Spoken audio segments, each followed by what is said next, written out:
A large group of foreign dignitaries who were in Atlanta for the American Farm Bureau Federation Convention recently got an up-close look at Georgia agriculture. The tour was a great way for Georgia agriculture to connect with other countries who could potentially buy Georgia products. Monitor's Mark Wildman was there. Building partnerships with other countries is very important for the future of American agriculture. Every year, the American Farm Bureau Federation's annual meeting is in a different state. And along with the convention, AFBF hosts a tour for a large number of ag attachés. This year, the tour was held in Georgia, and a group of over 30 people got a chance to see a variety of locations in North Georgia. We invite all of the embassies in Washington, D.C., their agriculture and trade people to attend our annual meeting. This is something we have done traditionally, though the tour has grown substantially over the years. It's a good opportunity for them to understand American agriculture, to meet real farmers, and they really appreciate the opportunity to meet producers. One of the most recognizable names in dairy is Mayfield, and the group got a first-hand look at the operation from none other than Scottie Mayfield himself. It's a great honor to have them here. We're thrilled the Farm Bureau would pick us as a place to stop. Farm Bureau does so much for agriculture, and we're just thrilled to have this group here.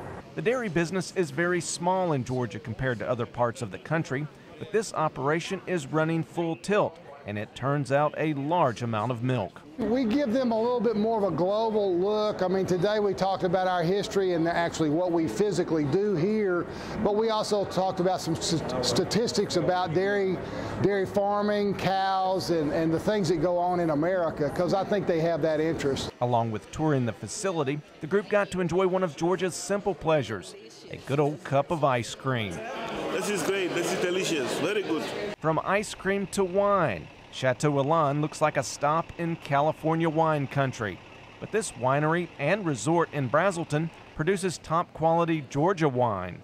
Now, this is our winery production center. The purpose of this event is to build relationships, not only for American agriculture, but it gave Georgia specifically a good opportunity to shine. They want to know about production and, you know, what level of production we're at, and, you know, what are the things we're doing that's increasing our production, because we continue to produce more with less farms and less animals.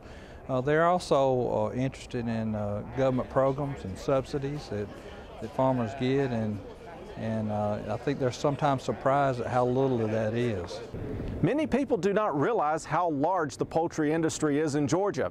And at this farm in Hall County, participants got an opportunity to learn more about this very important ag sector. At Chapman Farms, owner Todd Chapman filled the group in on Georgia's #1 ag commodity. Poultry represents 50% or more of our farm gate income here in this state, and also contributes a lot to being able to use as fertilizers for row crop farmers in South Georgia. I mean, it's a huge part of our agriculture industry in this state. It provides a huge amount of jobs to not just agricultural people, but people off the farm in processing and manufacturing and equipment making. So it is a major, major part of Georgia agriculture. One of the highest-ranking members on the tour was a Russian senator named GENNADY GORBUNOV. As the chairman on food agricultural policies, he is very interested in American agriculture. So I'm in first time in Georgia, but of course I visited before United States for 3 times. I'm very impressed by the farming complex that we have visited here. So it's also, I see in the state of Georgia, you have a very good family tradition for farming. So you have very good and famous, very famous production, I mean dairy production here. You have also innovative technologies which introduced in this farming complex. So I have a very good impression of the state and also farming complex of the state of Georgia. As the world's population grows, farmers are going to need to produce more quality food for a growing middle class. And every handshake Georgia makes today could bring billions of dollars later. For the Georgia Farm Monitor, I'm Mark Wildman.